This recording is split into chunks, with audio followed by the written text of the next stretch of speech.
Picture your team being able to map out the external attack surface as it grows and see the same attack vectors as a hacker does. Most tools out there do asset discovery, but stop there. Enter Detectify. It takes an inventory of exposed web assets and automates vulnerability testing for security misconfigurations, expiring subdomains, and risks in third-party software. Here's the cool part. They crowdsource payloads from leading ethical hackers. It finds bugs you actually want to fix and finds them in time. Start a free 2-week trial by visiting securityweekly.com/Detectify. Go hack yourself. Imagine this scenario. You're out of the office unexpectedly, and a colleague pings you because they need access to some system you have credentials for. Now, my listeners would never send passwords over email or Slack. But what about your coworkers? How many organizations out there are sending logins back and forth in plain text? Worse yet, how many just store all of their logins on a shared spreadsheet? Keeper Security's password management platform locks down logins, payment cards, and more in a patented zero-knowledge encrypted vault. Sign up for a Keeper free trial today. Visit securityweekly.com/Keeper. Welcome back to Enterprise Security Weekly. Don't miss any of your favorite Security Weekly content. Visit securityweekly.com/subscribe to subscribe to any of our podcast feeds and have all new episodes downloaded right to your phone. You can also join our mailing list, Discord server, and follow us on social media and our streaming platforms, which includes YouTube and Twitch. All right, for our second interview today, Steve Turner joins us to clear away the noise to get to the root of zero trust. Steve started his career in the MSP space and worked as a practitioner across a broad set of industries, from waste facilities to financial services. Steve is currently a security architect at Microsoft, but many know him, I'm saying many know him, including myself as many, maybe, from his days as a Forrester analyst, where John Kindervag originally formalized the idea of a zero trust model and popularized it. Welcome to the show, Steve. Thank you. I'm so happy to be here, Adrian. Same here. Glad to have you here. This is one of those topics where there's just a lot of noise. This is probably one of the bigger buzzwords right now this year, and I guess over the last couple of years, it's kind of just gotten ridiculous. I've had data encryption products pitched to me as zero trust. I've had like you name it. I've seen zero trust shoved into every nook and cranny of a product pitch. Yeah, I mean it's pretty crazy, right? If you plug in, what is zero trust or the definition of zero trust, out on Google or pick your popular search engine, I don't think that there's a lot of top results that are going to come up that are going to give folks that are trying to actually figure out what it is and figure out how to actually implement it, whether they're going to get the right results or not. It's you get a lot of ads, though, for a lot of the types of vendors that you called out. So speaking of figuring out what zero trust is, I hear it's a journey. And for those listening, I did air quote things with my fingers. Yeah, and probably everybody else is rolling their eyes. Yeah, I mean, hidden behind here, I can't count how many times I've heard or been pitched, that it's a journey, not a destination, or that sort of thing. The thing that's most frustrating for me is, and I think you called it out earlier, is that a lot of the vendors that are trying to wiggle their way into that definition and wiggle their way into underneath that umbrella of ZT. The problem is that they're only helping to, create additional noise. They're not, really banging at the heart of it, which is that foundational security didn't magically disappear when zero trust came on the scene. When this word and this philosophy and this information security model, you kind of name it, came onto the scene, everybody just thought, oh, that's the new shiny thing I need to pursue.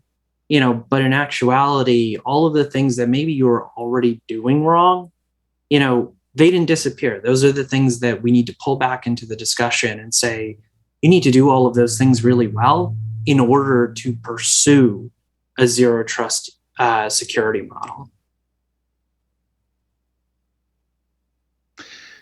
Yeah, and I mean, Zero Trust almost comes with its own foundational set of technologies that you might not necessarily do if you weren't going to do Zero Trust as well. I mean, it's all you have to do is just re-architect how you do everything, right? Yeah, I mean, that's just a small thing that you're calling out there, right? It's previously the way that everybody approached everything was we have to protect the perimeter. We have to protect the perimeter. Everything inside is allowed to access each other, and everything's hunky dory. But with more and more different types of things being introduced to organizations or companies that folks are working at, that security model didn't work anymore, because once you broke through the perimeter, you could freely move within folks' companies and enterprises to get at the stuff that you really cared about. Now, what kind of comes to the board with Zero Trust is you're coming from this default deny model. But, if you want a back of the box quote for it, it's never trust, always verify, or default deny.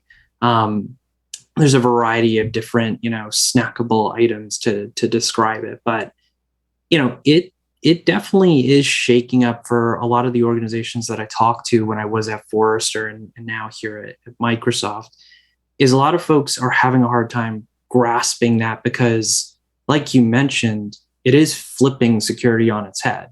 So how do I suddenly, like when you look at Zero Trust, right?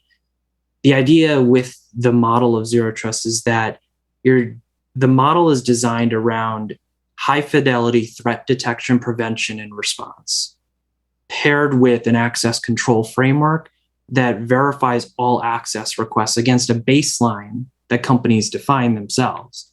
And most of the organizations that I've talked to don't have a good grasp on that baseline.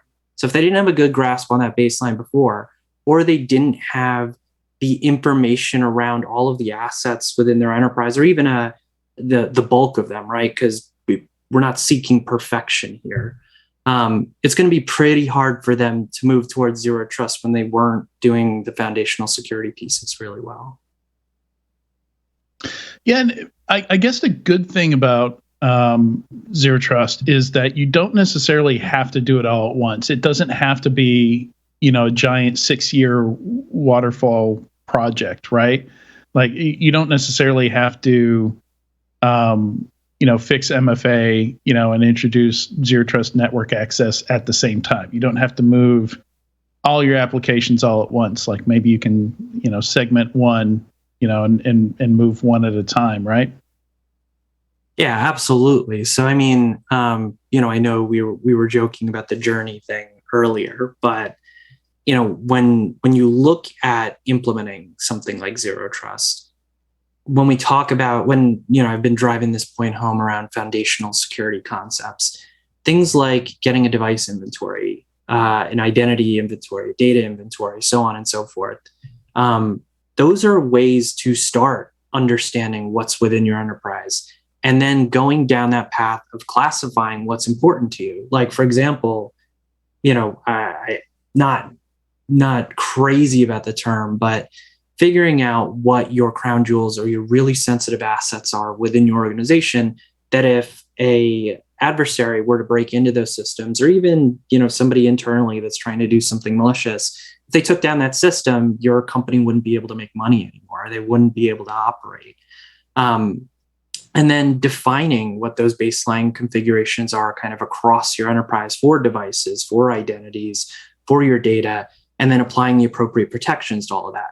And you can break up all of those different work streams out to different teams or different initiatives, so that you don't have to, go all in to all of this. Because for organizations that I've talked to that had a very ultra security focus on all of this and didn't involve other folks, they came back to us, at least when I was at Forrester, and said, the Zero Trust thing, it failed. Like it didn't go well for us. People were screaming because they didn't have access to things. And they talked about the litany of buzzword bingo that they implemented. You called out ZTNA. That they called out all of that tech that they implemented, but they didn't have input from anybody. They didn't understand that Bob over in accounting needed to go and access these systems at these times of the day. They just said, you know what, Bob works in accounting. We know that for the most part that these are the accounting systems. So we're just going to grant Bob to those systems, and we're going to make him MFA every single freaking time that he has to access that system, regardless of what other things, because we didn't pull in any other information or signals to make a judgment on that access decision. I think that's been the most frustrating thing is when I've talked to folks is, they think that they have to go and buy a whole litany of new tech, and they think that it can still just be driven as a traditional security project without any input from anybody else. But when you make a paradigm shift like this, the old way that you were doing things was around the way business was done before. So why wouldn't you take this whole new paradigm shift and approach it with the same lens? You're doing business in these completely different ways. So that needs to be an input into how you're implementing this new model of information security. Larry? Awesome. Yeah, thanks, Adrian. What I understand about Zero Trust is really frustrating to me. Having done this for a number of years, and been doing podcasts for 15 years, and been in the industry a long time. To me, Zero Trust really feels like the Jetsons promised us flying cars, and that was where we were with our networking and with our security models 15 years ago. Was like, oh yeah, no, we can totally do VLANs, and we can do layer 3 firewalls between VLANs so that this device can only reach this device, and we can authenticate every time we do it so that we can have all of these models. And now here we are in 2022, and I'm like, where's my flying car? And where are all these things implemented in the network? Like, there have been feature sets that we could have implemented for 15 years, but no one's doing it. Is it because that they're too, are there competing projects, or is it that we're lackadaisical about what we need to do, or oh yeah, no, that the hover engine's just over there. We just got to actually have the time to put it into the Ford. Like, am I wrong? Well, the problem with flying cars is it was a dumb idea in the first place. That's my personal observation. It's just a terrible idea. But going down this way, Zero Trust is far from a dumb idea. Yes. Yeah, yes. I don't think you're wrong about calling it what you're calling it. And I remember when I initially read the NIST publication around Z2 and they were requesting comment. And I'm like, that doesn't exist. Like, what they are saying within this conceptual model, like when they called out the policy enforcement points, the policy engines, the whole 9 yards. And I'm trying to remember the exact language, but there was one call out in there to be able to automatically recognize threats within the enterprise and take the appropriate mitigations or responses to those things. If we could do that previously, do you think that we would have needed something like Zero Trust? And I think that if we approached it in that manner, I think that a lot of people are going to be sorely disappointed when they pursue something like this. Now, what I would argue is that the way that folks had been doing security up until Zero Trust kind of reached fever pitch level is that a lot of folks, had been doing security through the checkbox exercise, other than the very heavily regulated industries that had, monumental security budgets where they were buying the new and shiny every time, something new came out. And they had the staff, that they hired left and right and could pay them significant sums of money. 2 jobs ago, I worked, within the financial services industry, and we never got turned down for a budget request for something. And I think the reality finally set in between the ransomware attacks that are out there, the constant barrage of vulnerabilities. I mean, today, I think for the list of news that you guys had for today, that's a perfect example, right? I think that the way it's defined today, I totally agree with you. I think that it's very unicorn-esque and very flying car-esque, where I think that we can't realize the true vision completely with what we have. And that's where I take problem with when I see all these definitions out there. They talk about this idea of continuous verification of something. I don't know of any solutions out there that can actually deliver on that promise. There's always going to be time gaps because they're pulling in information from a whole litany of other systems. There's always going to be gaps because they don't support, a specific operating system. They don't support integration with a whole bunch of other tooling that you have within your enterprise. And then I'm not even going to bring OT or IoT into the picture, because it comes with this whole subset of other issues that we really can't, fully realize the unicorn vision that ZT was defined on. Now, that being said, taking away the doom and gloom for a second, from kind of what I just, spouted here, I think that the big thing that Zero Trust does, and the wild support that it has from governments across the world, and now it kind of has teeth across the board and is driving other legislation that's out there. I think that it drives a lot more innovation and a lot more purpose behind getting to what they've actually defined around ZT, whether you want to pick a vendor definition or, something from somebody like NIST. Hey, Steve, let me jump in there real quick. I have a question that follows on that. You specifically said vendor definition. What's your take? So, FYI, I don't think you know anything about my background. I'm a former analyst at Forrester. I worked with Kindervag for a number of years, so I'm pretty familiar with this space as well. What's your take on vendors saying, "Hey, we're the latest ZT company"? If zero tolerance is or zero trust, zero tolerance. Well, I guess it's zero tolerance too. That was a fun slip. Yeah, it was. It was a drinking slip. Yeah, I'm going to roll with that one. If zero tolerance, aka zero trust, is truly if it's a situation where it's hey, we're not going to trust anything that's occurring in the environment, trust but verify, all of those things, is it really a product? This is always something that has bothered me ever since the days I worked with John directly as his peer. I always wondered, it's a theory, it's a concept, it's a unicorn, it's a great idea. But what do you say about the companies that are doing, hey, we're the next ZTX? Yeah, so that's something that I've always... So I published a bunch of blogs when I was at Forrester about that exact thing that you're calling out. And it's also awesome to meet another former analyst. So I think that the biggest thing that I take issue with there is there's a very big difference between a vendor saying that what they're offering enables a very specific piece of realizing that zero trust vision versus the thing that they're selling is zero trust, and that's why you should buy into it.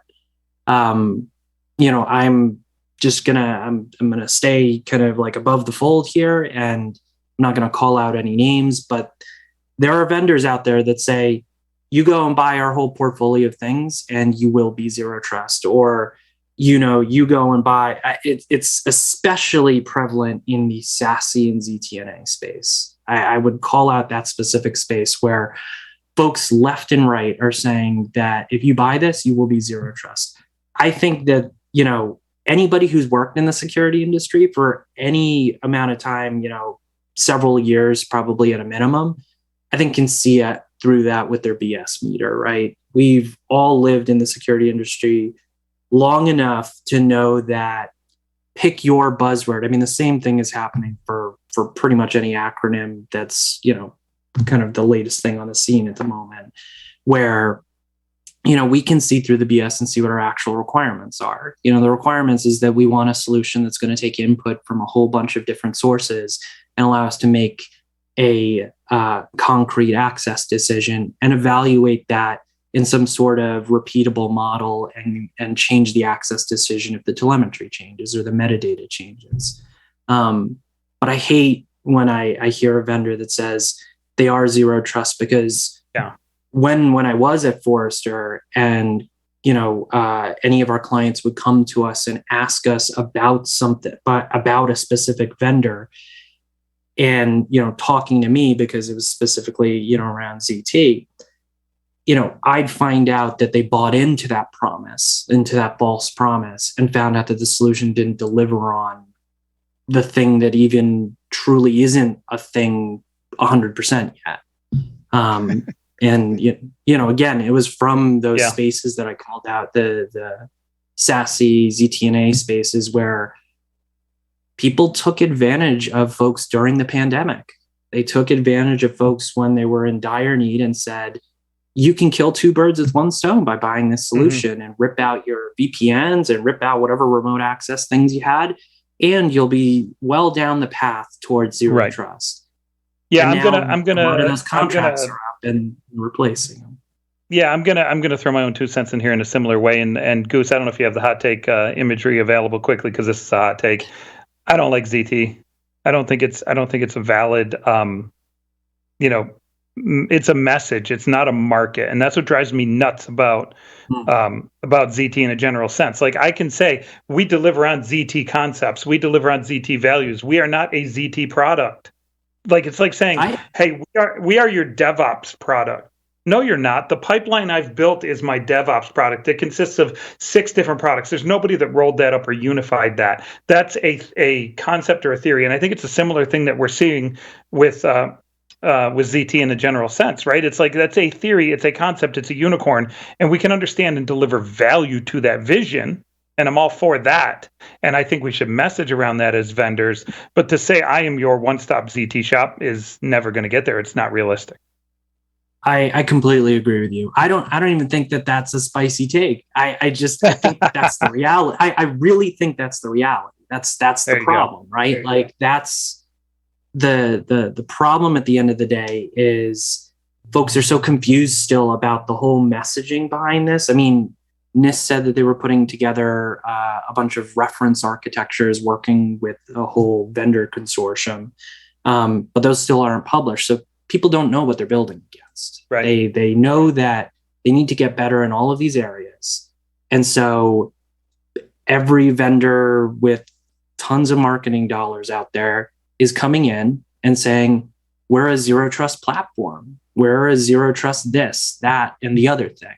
It's like, where what you just called out is exactly representative of what's happening out there. Yeah, I'm sure this will eventually get back to Kindervag, and he'll say, hey, Tyler, I thought we were friends. But hey, the reality here is I've always struggled to believe in zero trust as a product. Zero trust is a wonderful concept that people need to deliver on. So yeah, I definitely agree with you in that regard. And I wish vendors would stop attaching themselves to it as a product that delivers that as an item. So yeah, just before we jumped on here, I spotted on LinkedIn this thing that Kindervag is doing for the demo forum is the name of it. I've never heard of it before, but they're doing a zero trust demo forum, and they've got this massive mind map of zero trust technologies, and it's basically all of InfoSec. That's on interesting twist on that for you. Jupiter One is part of the demo forum for cloud security. And they reached out to us and asked which of the ZT areas Jupiter One delivered on. I haven't responded to the email because I'm not really sure how to, really position that in a way I feel comfortable with. But you're right. All ZT in general sense, that's my point, right? Like, every product delivers on every ZT image. It's like, I'm not jumping on board with that positioning and messaging in a general sense for any vendors at this point. So, interestingly, one of my first introductions to zero trust was the BeyondCore presentation that the Google folks gave. And what really struck me about that, and it's only like a 40-minute video that they gave back in, I forget what year it was. It was early 2010s. Certainly after the Aurora incident, which I think was one of the things that kind of kicked them down that path, or hurried them down that path. But like, first 2 or 3 years, they were just trying to figure out what employees had access to or needed access to. So it was all just like getting a good directory with authorization, understanding what everybody should be authorized for, mapping that to roles and stuff like that.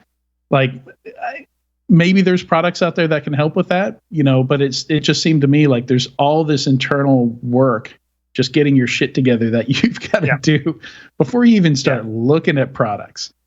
Yeah, and so I'll throw a couple of different additional takes on top of that, right? So back when ZT Zero Trust first came out, we were not yet in the era of cloud-centric, API-driven, automated everything engineering when it comes to security engineering. We are now entering that era right now. So in the old world, I'll put that in quotes because it's like, 8 years ago? Not even. In that kind of old world, it was impossible to deliver. I do think we can get closer to a zero trust, and for what it's worth, I will call it zero tolerance, like all afternoon. But a zero trust model and concept in a more programmatic approach today than we could have ever before, which is opening up opportunities for a company to potentially actually deliver on that vision and value. But reality, what is that? I'm invested in a company called Permisso Security, which is really dancing around understanding all accesses, what accesses what at any given time, what those authentications, authorizations, and accesses look like in a continuous way, tracking it, at least for a certain subset of technologies. Let's say your cloud security provider or your cloud service provider. If you can do that in that mode, that's maybe, and I'm going to put this in air quotes because I will never tell them to go, market themselves as a ZT for CloudSec. But if they can do that and access and track properly every access, every authentication, authorization, bump in security level creation, new account in that world, I do believe that it does fundamentally take it to the point where cybersecurity can be delivered very, very richly in that space.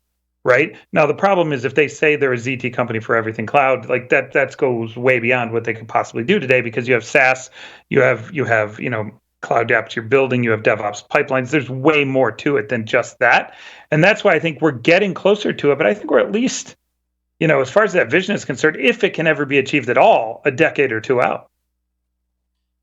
Yeah, I mean, if you look at one of the most important parts of everything, right, is that core tenet of like assuming breach and being able to readily detect badness within somebody's environment. I think that's the unicorn right there, right? You called it out. So the movement to the cloud has made segmentation, isolation, privilege management, all of those things significantly easier. Because back when Kindervag came up with the concept, he talked about segmentation gateways and that whole idea of like having to slap in firewalls wherever you could in order to segment your environment and enable things to be authenticated, authorized, and verified, across your environment. There's a ton of tech and software that has been introduced that makes all of that significantly easier. But I think, again, when it comes to the analytics piece of all of this, I just don't think we're there. I mean, we look at the news every other day. There's some supply chain attack headline and how we need to protect the supply chain. And, there's some new open source library that's been, vulnerability has been discovered around. We don't, I'm going to go back to the foundational security pieces. We don't have a good grasp of what we're running within our organizations. We don't have a good idea of what things we depend on in order to be able, in order for our businesses to be able to deliver on whatever thing they're responsible for. So I think that, again, coming away from the very unicorn concept that is, true ZT, I think that ZT is at least driving that conversation around a lot of those things, because it's helping folks understand that, okay, I actually do need to know what libraries are pretty critical, within the apps that I've designed within my enterprise so that I know what I'm vulnerable to at the end of the day.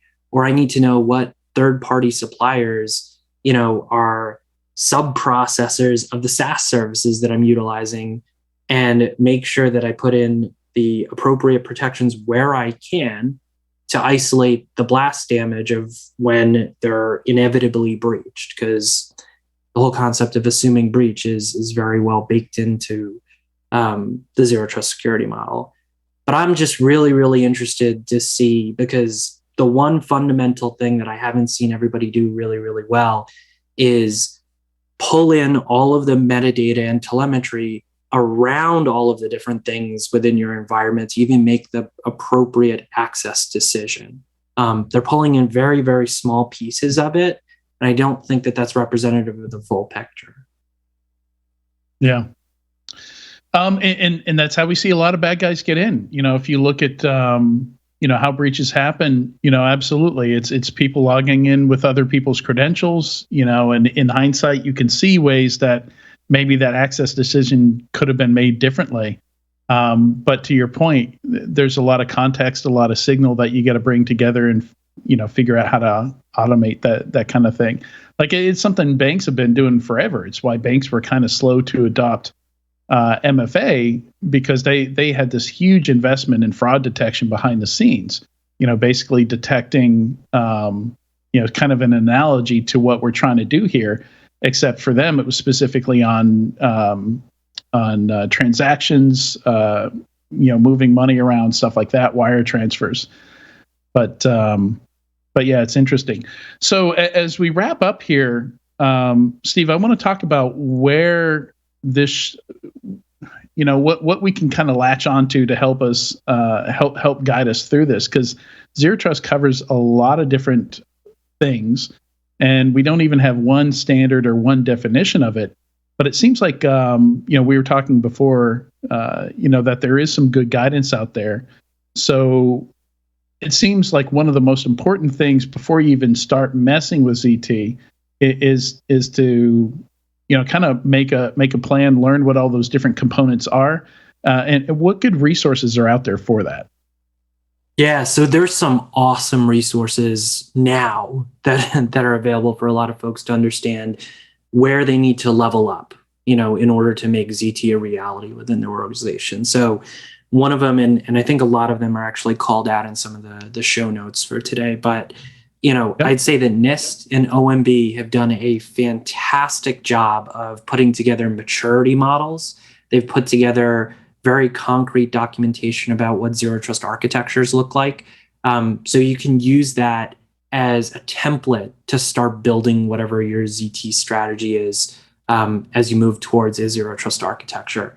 One of the most awesome pieces, or two of the most awesome pieces that I've come across, has been the UK National Cybersecurity guidance that they have up on GitHub, talking about foundationally the different areas that you need to dial into and what types of configurations you need to worry about, what types of technologies are at play to collect the telemetry that you care about.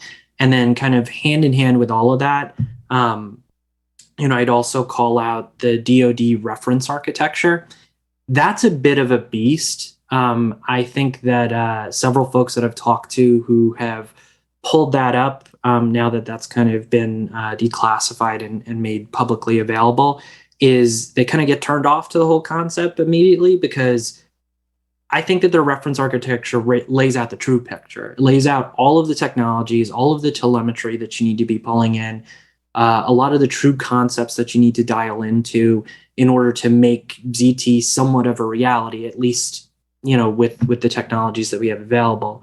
And then the last place that I want to call out is Microsoft has publicly available documentation that's vendor agnostic, that talks about how you can mature different areas within your organization, whether that's your identity posture, your endpoint posture, dialing into things around automation and orchestration, or, that overall response when threats are detected, within your company.